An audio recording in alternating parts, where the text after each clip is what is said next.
I'm Charlie Kilmaster, the State Deer Biologist with the Wildlife Resources Division.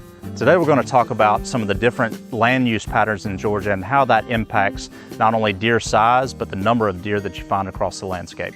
Let's start up in the mountains. Up here we have mostly closed canopy hardwood forest, and not a lot of sunlight reaches the forest floor. And that doesn't really grow a lot of food or cover for deer.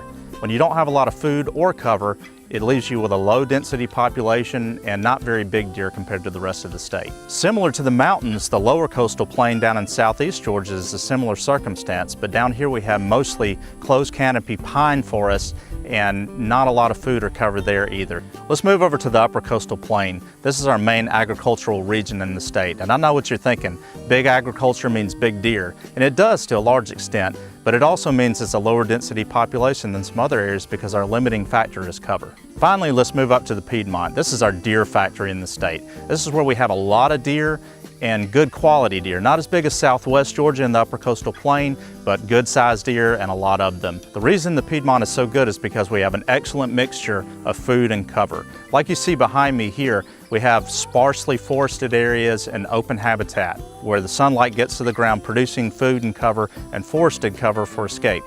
Now that we've gone over the different types of land use in the state, I hope you have some insight on how the landscape influences the deer population and the size of deer in the area of the state that you hunt.